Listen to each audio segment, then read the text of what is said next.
Welcome to Rome and the Empire. This is Melinda Klein.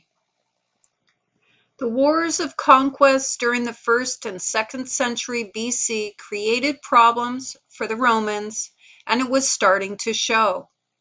Some of the most pressing issues were that of political power. For example, their constitution did not meet the needs of Rome's international affairs and was inadequate in regulating systems in the provinces. In other ways, the wealthy and powerful Roman military and political families profited from wars while the average soldier spent years away from his family and farm. The history of the late Republic is the story of political power struggles. For his success, Octavian, the heir to Caesar's wealth and dignitas, the Senate in 27 BC voted him the name of Emperor Augustus.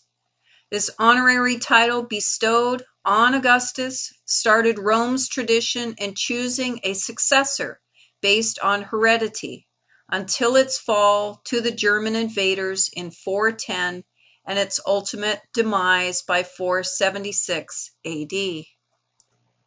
During this long Roman peace known as Pax Romana, there were still a number of wars to be fought against neighboring states and tribes, most notably the Germans and the Persians. This 200-year peace would come to an end with anarchy by the 180s, until Diocletian saves the empire in 284 AD, as he had control of the army at that time. As illustrated here, these are 6 major developments during the Roman peace. One of Rome's greatest achievements was its system of laws. Some of the features of the system include men being equal under the law, having the right to face their accusers, and being considered innocent until proven guilty. The Romans built engineering marvels across the empire, such as roads, harbors, and bridges. They were well known for their building of aqueducts, which were bridge-like structures used to carry fresh water along long distances. In Segovia, Spain, the Roman aqueduct still functions today.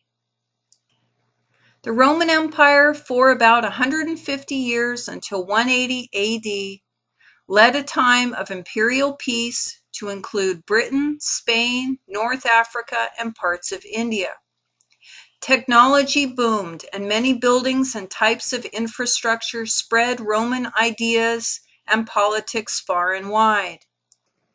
But by 180, there starts a century of civil war because no man can control the armies, the true political power of the Roman Empire. The new emperor in 284 AD changed this. This was Diocletian.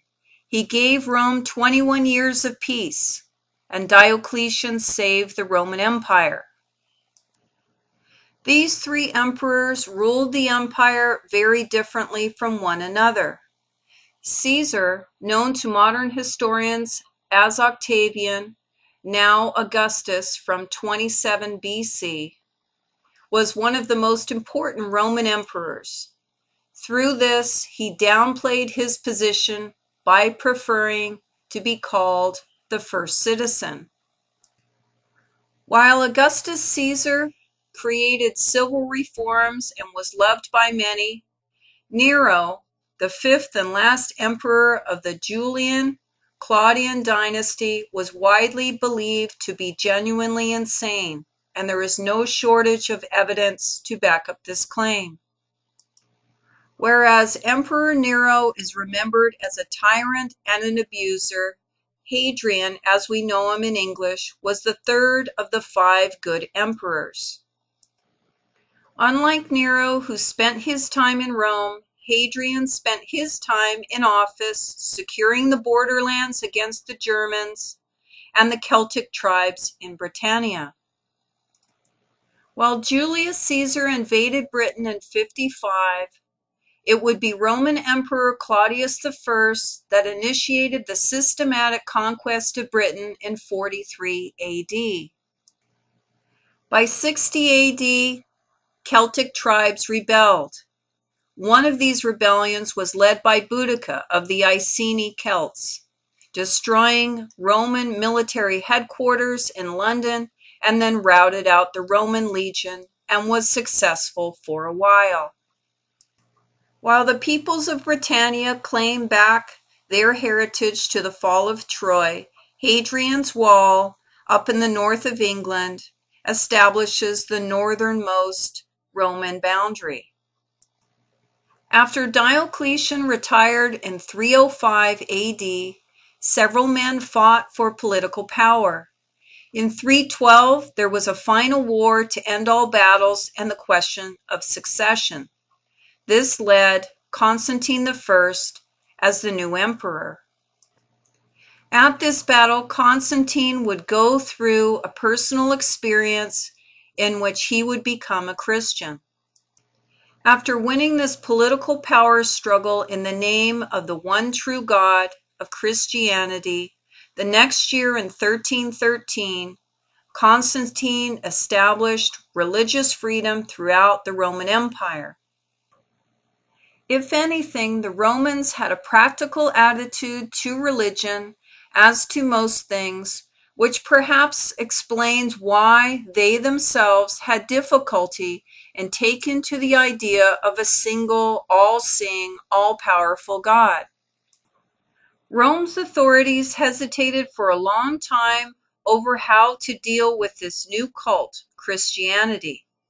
They largely appreciated this new religion as subversive and potentially dangerous.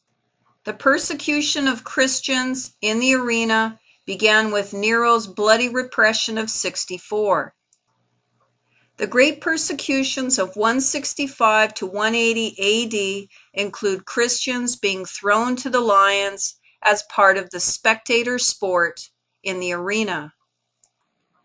The Colosseum shown here, originally known as the Flavian Amphitheater, is the largest amphitheater built in the Roman Empire. Originally capable of seating 50,000 spectators, it was once used for gladiatorial combat. It was built in the 70s AD. The Roman Forum was the central area around which ancient Rome developed, in which commerce, business, prostitution, culture, and the administration of justice took place.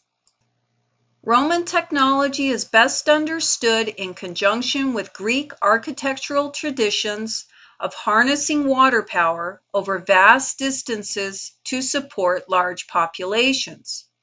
The use of Romans to use concrete, not just cement, as this enabled them to build underwater, and by incorporating the arch, weight of which was redistributed to allow for building higher buildings.